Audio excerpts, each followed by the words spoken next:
Saya share lagi yang ini. Nah, supaya adil, saya memperlihatkan liputan videonya Al Jazeera. Al Jazeera ini medianya Qatar ya. Jadi jelas anti Israel, tapi dia menggambarkan si kamp pengungsi yang diserang sama Israel itu. Ini foto udah lama ya footage-nya, tapi maksudnya untuk menunjukkan bahwa ini loh kondisi yang dibilang kamp pengungsi itu seperti ini gitu ya. Ini saya putar dulu.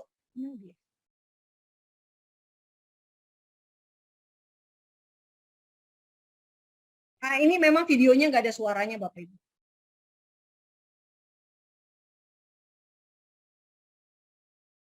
Nah, ini semua Al-Sati Camp atau camp pantai di Gaza.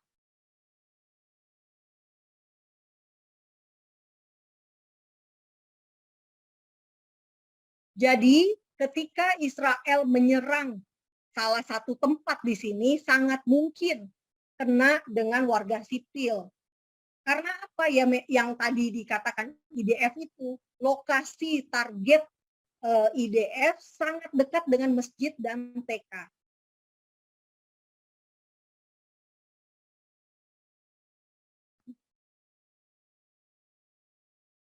Nah, Bapak Ibu, apa yang terjadi hari kemarin gitu ya, dengan tuduhan ada serangan di kamp pengungsi Gaza sebetulnya bukan hal yang baru.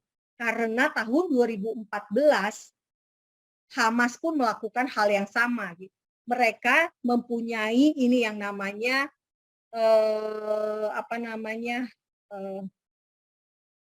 mempunyai penyimpanan lagi gudang senjata lagi di sini di daerah yang namanya Klinik Suhada.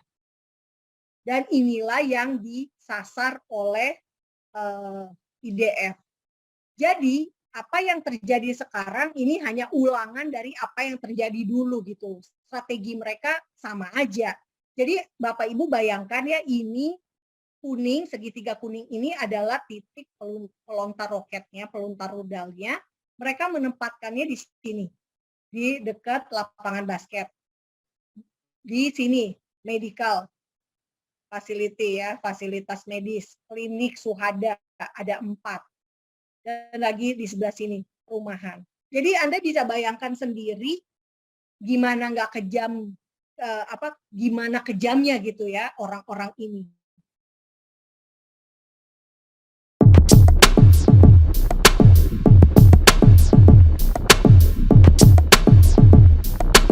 Nah, jadi apa sih peran Iran di Gaza? Karena selama ini Hamas hanya hidup karena topangan dari Iran. Dan aneh Bapak Ibu, karena Hamas itu sebetulnya militan Syiah ya gitu. Militan Sunni ya, sementara Iran itu Syiah. Tetapi mereka tuh benar-benar bisa menyatu karena musuhnya sama, orang Israel, negara Israel. Baru-baru ini tanggal 9 ketika setelah tanggal 7 Ramadan, Jumat terakhir Jumat terakhir di bulan Ramadan, mereka sholat Jumat dan terjadi bentrok di Al-Aqsa. Kemudian pemimpin Hamas minta izin kayaknya nih, menyurati Khamenei, menyurati pemimpin Iran. Dan pasukan Iran dikatakan akan membantu perjuangan Hamas. Nah, yang menarik juga Bapak Ibu, selama ini sebetulnya media-media di Indonesia sudah sering mengulas tentang peran dari Iran di Gaza. Tetapi ketika konflik terjadi, semua langsung kayaknya lupa gitu ya. Dan tiba-tiba langsung pada mengabaikan peran Iran dan menyupport atau mendukung Palestina. Padahal jelas-jelas di Indonesia saja nih, orang Syiah itu dipersekusi gitu. Tapi ketika berhadapan dengan Israel, langsung bersahabat, langsung setuju dengan apapun yang dilakukan oleh Iran. Padahal Iran jelas-jelas sudah memberikan pasokan senjata ke Palestina. Ini diakui sendiri oleh pemimpin Iran. Beritanya bulan Mei 2020.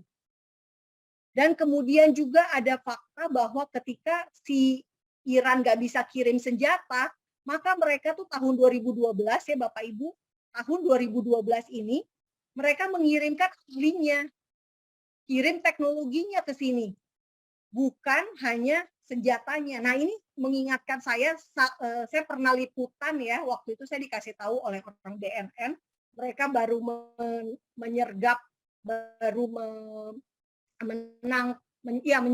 baru menemukan, bisa dibilang begitu, fakta bahwa ahli narkoba Iran, ahli narkoba dari Iran itu bukan lagi, jadi gini, BNN kita menghadapi banyak sekali narkoba dari Iran, bahkan dibawa oleh nenek-nenek lah, oleh orang-orang yang rental lah, yang tidak dicurigai, dan kita memang waktu itu boleh orang Iran tuh nggak perlu visa bisa masuk ke Indonesia.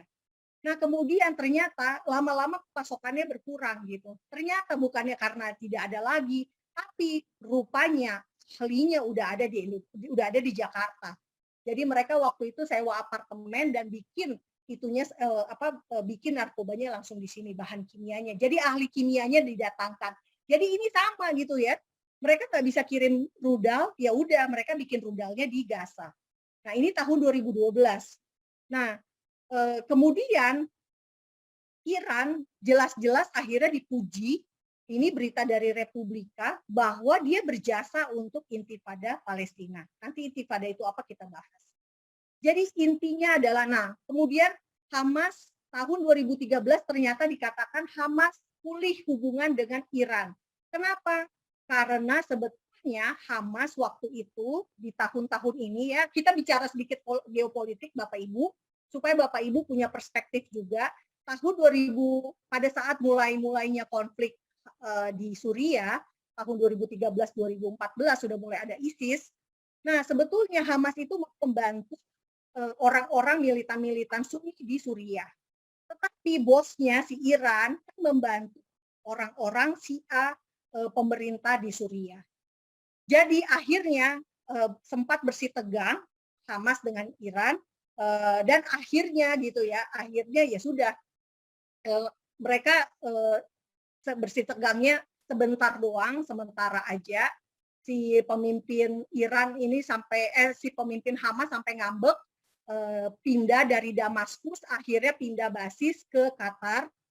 Makanya akhirnya Qatar juga suplai dana untuk Hamas gitu. Nah itu yang menyebabkan mereka bersitegang, tetapi kemudian akhirnya mereka pulih kembali. Nah itu sedikit gambaran bagaimana sebetulnya media di Indonesia itu nggak jujur menggambarkan apa yang sebetulnya dipunyai oleh si Hamas ini. Bilangnya senjata rakitan lah, bilangnya melawan hanya dengan melawan dengan senjata sederhana, tidak sama sekali ya, senjatanya sangat mematikan. Nah kita bisa lihat di sini. Nah Bapak Ibu, jadi kenapa ada kerusuhan kemarin? Rupanya ada rencana besar yang ingin ditargetkan oleh Hamas. Rencananya apa? Nanti kita lihat. Ini kita lihat dulu. Yang tidak banyak diketahui oleh orang Indonesia. Sebetulnya pada tanggal 7 Mei itu, Jumat terakhir Ramadan itu, ada upaya penyerangan ke Israel oleh 3 orang pria bersenjata. Dan mereka itu menyusup masuk di perbatasan, tetapi untungnya oleh tentara perbatasan Israel, polisi perbatasan bisa ditangani, dan akhirnya mereka menembak gitu ya. Karena mereka menembak pada saat pemeriksaan, akhirnya ditembak balik sehingga dari 3 orang, 2 orang tewas, 1 orang kritis. Itu hari Jumat. Dan ternyata kemudian di Al-Aqsa ada demo, unjuk rasa. Unjuk rasanya soal apa? Soal sejarah gitu. Soal sejarah yang waktu itu tanggal 10 akan ada sidang keputusan apakah 13 rumah di depan makam ya Imam besar Yahudi Simon Hasadik akan digusur atau tidak. Jadi dunia ribut, pemerintah kita juga mengecam penggusuran 13 rumah di Israel, di Palestina, di Yerusalem Timur, Arab Palestina, rumah Arab Palestina, hanya karena 13 rumah. Saya bukan mengecilkan arti 13 rumah, tapi tolong deh kita cek fakta dulu. Bagaimana dengan penggusuran di Indonesia? Gitu. Apakah banyak atau ada tidak sih yang tidak ada masalah? Biasanya selalu penggusuran pun ada masalah gitu ya. Jadi ini yang saya pengen kasih gambaran bahwa kita tidak memberitahukan bahwa rumah yang digusur itu di depannya ada makam imam besar.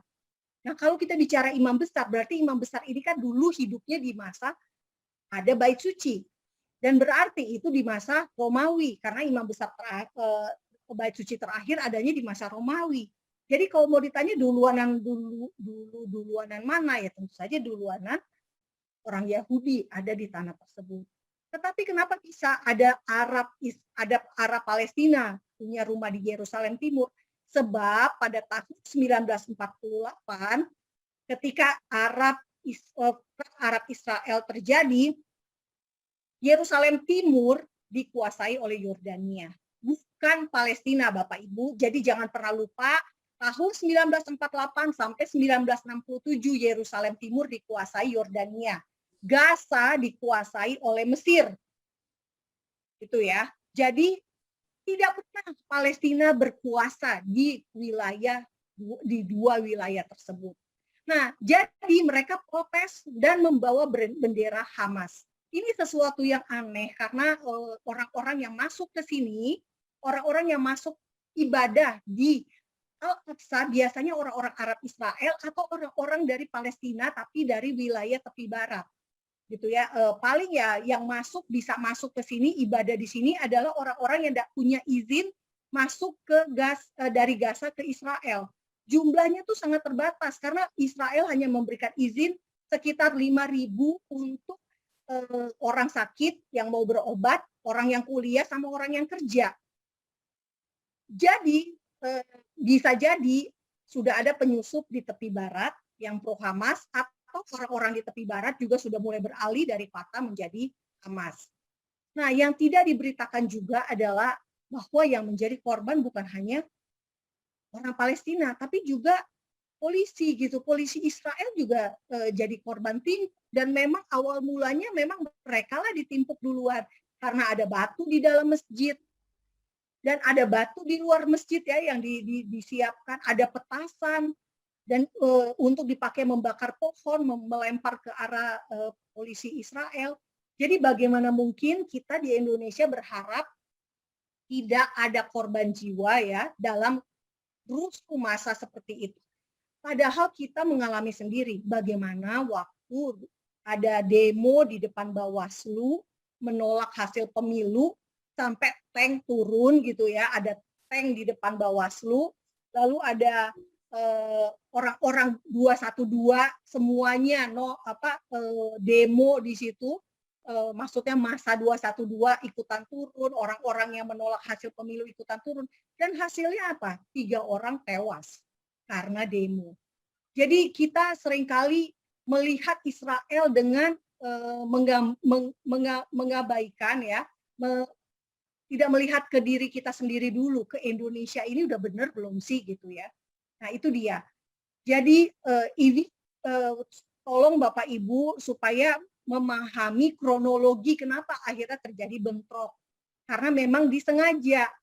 Apa sengaja? Kenapa bisa disengaja? Karena ada ini ternyata Bapak Ibu.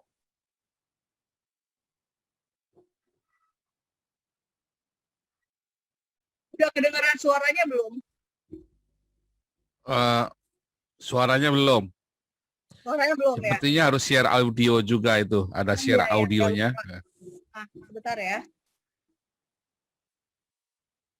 Oke. Kemana tadi?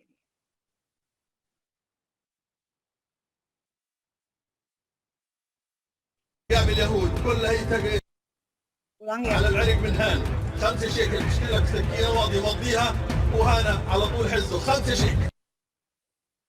Bentar saya ulang.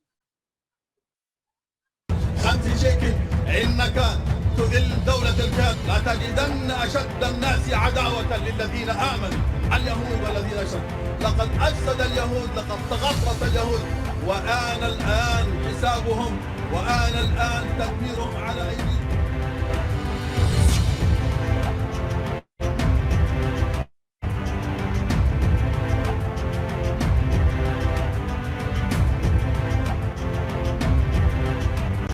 Nih,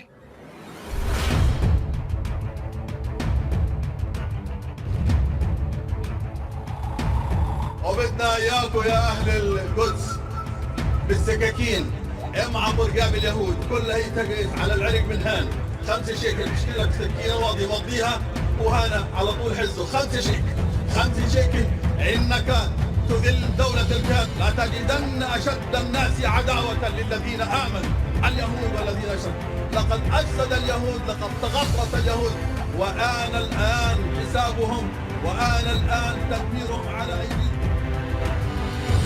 ya, jadi memang ada provokasi atau ada kesengajaan untuk menyulut kerusuhan karena ini ditayangkan di TV Al-Aqsa tanggal 7 Mei. Nah, yang terjadi di Indonesia adalah diberitakan polisi Israel serang Masjid Al-Aqsa saat sholat taraweh. Yang jelas-jelas aja ya bahwa sebelumnya itu terjadi unjuk rasa dulu, habis unjuk rasa ada timpuk-timpukan batu, baru kemudian terjadilah yang namanya penertiban oleh polisi, gitu. Bahkan ini CNN nulisnya kebrutalan Israel. CNBC lagi, Israel serang Masjid Al-Aqsa, 200 orang terluka. Kompas TV nih yang saya nggak sangka-sangka, Kompas ini kan biasanya kan beritanya sangat berimbang ya. Dibilang tentara Israel serbu Masjid Al-Aqsa dan tembak jamaah perempuan, ratusan orang terluka. Masjid Al-Aqsa Palestina diserang 2 malam, 200 orang lebih luka-luka. Ini sama dari Kompas juga. Nah, ini menurut saya kita umumnya mereka hanya mengambil berita informasi dari bulan sabit merah gitu. Nah, yang jelas-jelas tidak PMI-nya Palestina gitu ya, PMI-nya orang-orang Timur Tengah. Nah, sementara sebetulnya juga yang tadi itu dikatakan ya, kronologi kenapa terjadi bentrok, yang menjadi korban juga adalah polisi Israel. Nah, itu tidak dimasukkan, tidak diceritakan, tidak diberitakan. Dan ada yang parahnya lagi, karena ada Hari Yerusalem, orang-orang di Yerusalem itu bersukacita, gitu ya, merayakan. Karena akhirnya tahun 1967 saat Perang Arab Israel kedua, meski Israel dikeroyok oleh 5 negara Arab, dalam waktu singkat, hanya 6 hari saja Israel bisa merebut banyak sekali wilayah. Merebut Golan dari Suria, merebut Yerusalem Timur dan tepi barat dari Yordania, merebut Gurun Sinai dari Mesir, dan juga Gaza dari Mesir. Jadi kalau mau di tahun 1967 dulu, gitu ya, persenjataan belum canggih. Bayangin kalau sekarang, jika pada pingin perang dan Israel meladeni, bisa dibayangin, bisa-bisa seluruh Timur Tengah jangan-jangan nanti jadi miliknya Israel. Dan apa yang digoreng oleh orang-orang hatersnya Israel bahwa Israel ingin Israel Raya, ingin membentuk Israel Raya, itu beneran kejadian. Tetapi bukan karena Israel yang mau gitu ya, karena dia diperangi gitu. Jadi maksud saya ingin katakan bahwa hati-hati dengan katakan kita gitu, apa yang kita omongin bisa terjadi. Nah, ini seorang aktivis pro Palestina di Gaza, dia orang Indonesia dan dia memang mempunyai istri orang sana gitu ya, dan selalu memberitakan tentang Gaza, tetapi tidak pernah memberitakan yang positif tentang Gaza. Selalu tentang yang berkaitan dengan penderitaan Gaza yang harus selalu butuh bantuan. Dan dia menulis di Instagramnya bahwa orang-orang Palestina ya, orang-orang Palestina ini orang-orang pendeta Zionis Yahudi akan menyerbu massal ke dalam kompleks Masjid Al-Aqsa besok. Jadi dia memprovokasi itu. Dan dia juga berbicara di televisi.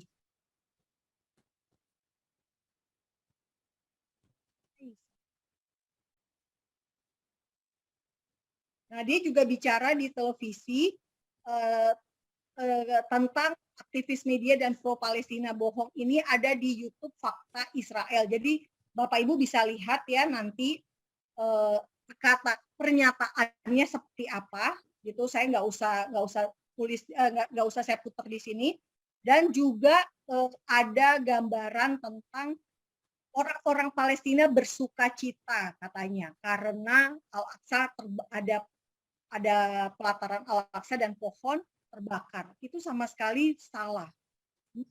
Orang Israel yang merayakan Hari Yerusalem dikatakan bersuka cita karena di tembok ratapan ya, karena melihat pelataran Al-Aqsa dan pohon terbakar. Dan itu sama sekali tidak benar. Mereka sedang merayakan. Jadi Bapak Ibu bisa bayangkan aktivis yang punya banyak followers dengan TV resmi di Indonesia yang menyebarkan informasi yang tidak sesuai dengan fakta, informasi yang bohong. Jadi ya tentu saja fakta Israel tidak mampu melawan hoax dan berbagai misinformasi ini. Karena itulah saya hanya mampu memproduksi gitu ya, memberikan faktanya. Dan silakan untuk menontonnya dan membagikannya sendiri dengan followers Anda semua yang banyak itu gitu. Nah, sejauh ini Bapak Ibu, Fatah dan Hamas pernah perang saudara tahun 2007. Lalu IDF dan Hamas tahun 2009. Hasilnya yang tewas sangat banyak. 1.200, pihak Israel 13. Lalu tahun 2014 juga terjadi hal konflik lagi. Dengan korban tewas di pihak Palestina lebih banyak lagi. Kenapa begitu? Kenapa selalu korban di Israel sedikit sementara di Palestina banyak? Jawabannya tadi ya Bapak Ibu, karena selalu target yang diincar Israel ditempatkan atau ditaruh oleh Hamas di daerah-daerah yang banyak penduduk, daerah-daerah yang sekolah, daerah-daerah medis, dan sebagainya. Nah, Israel sejauh ini sudah mengeliminasi sekitar tambah hari ini ada tambah 1 ya, jadi sekitar 15. Yang penting, yang berpengaruh di Hamas. Nah, tentu saja kita tidak suka dengan perang, kita tidak suka dengan konflik, tetapi Israel harus melindungi dirinya. Israel harus melindungi kedaulatannya. Dan yang terutama ya warga negaranya sendiri. Nah, ini data kemarin ya 14 Mei, ada berapa roket? 1.750. Per hari ini ada 2.000. Harusnya sabat ya, orang-orang Yahudi harusnya sabat, tapi mereka harus tetap berlindung, lari ke perlindungan ya, ruang perlindungan dan sebagainya kalau sirene berbunyi. Dan sirene berbunyi itu hanya satu peringatan itu hanya berlaku untuk sekitar 1 menit saja untuk mereka bersembunyi sebetulnya. Nah, sementara target IDF itu sejauh ini sudah 650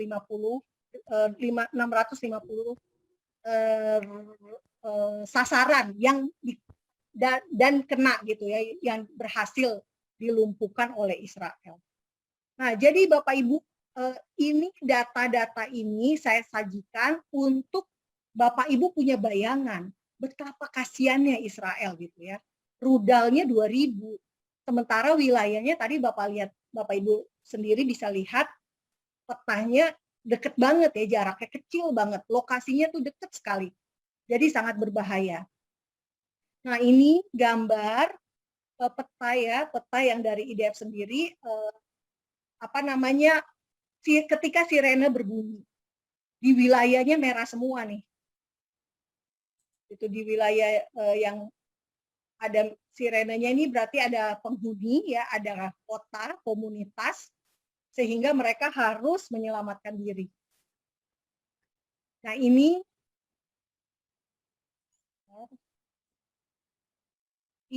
adalah kota-kota yang ada di daerah Israel dan Palestina. Nah, selama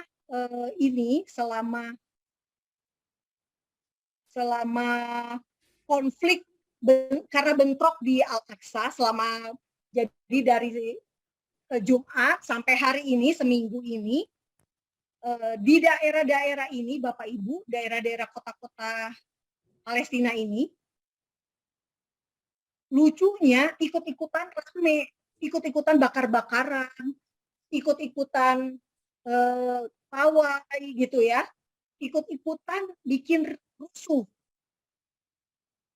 selama seminggu ini. Dan parahnya lagi, kota-kota yang di Palestina itu kan sebenarnya nggak perlu ikut campur ya, karena kan nggak ada orang Yahudi di situ, nggak ada polisi Israel, dan nggak ada, karena ada polisi Palestina, nggak ada pengaruh Israel harusnya, maksudnya di kota-kota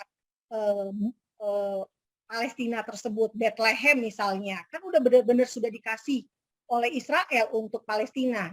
Nah, tapi kenapa juga mereka bikin rusuh sendiri, mereka bikin ramai sendiri. Sementara di kota-kota Arab Israel, jadi kan warga negara Israel itu ada 75% Yahudi, 25% orang Arab Israel ya, Arab Palestina yang menjadi warga negara Israel. Nah, di kota-kota yang ada orang Arabnya, mereka juga akhirnya ribut, kerusuhan rasial dengan orang Yahudi yang sesama Israel. Jadi ini sangat berbahaya eskalasi ketegangannya. Eskalasi ketegangannya sangat berbahaya karena sampai saat ini jadinya meluas gitu ya Bapak Ibu, meluas ke orang Arab Israel, bukan hanya antara Israel dan Hamas, bukan antara Israel dan orang Palestina di Gaza, tapi juga antara jadinya sesama Arab Israel, warga negara Israel, dengan orang Yahudi warga negara Israel gitu. Nah, ini juga yang tidak diungkapkan oleh media massa kita, bagaimana tentara Israel misalnya memberitahukan kepada orang-orang Gaza, kan orang Gaza nggak semuanya teroris ya, pasti ada yang baik juga, dan dia diinfokan, Israel wajib menginfokan bahwa mereka akan menyerang. Jadi mereka yang menerima informasi harus mengevakuasi diri dan bersembunyi. Nah, ini orang Gaza menerima pesan dari Israel, peringatan untuk dia segera evakuasi dari gedung karena akan diserang. Dan dia bertanya apakah akan kena rumah kami juga? Ya enggak lah jawabannya. Nah, seperti itu. Nah, di tahun 2014 ketika konflik besar terakhir terjadi, nah Israel itu menurunkan leaflet selebaran gitu ya dari udara agar orang-orang Gaza itu bisa menyingkir guna menghindari korban jiwa, karena yang disasar hanya senjata beratnya Israel. Senjata beratnya Gaza, senjata beratnya Hamas di Gaza.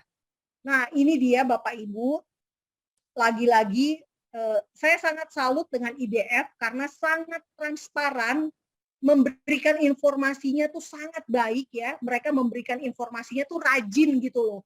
Jadi sangat transparan dalam setiap serangan. Bayangin ya, ini lagi perang gitu ya.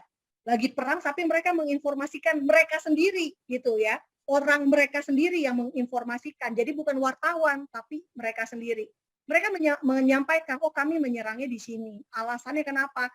Tempatnya, lokasi tunnel ini, serangan ini ada dekat sekolah, ini seperti ini rumah sakit, nah ini seperti ini.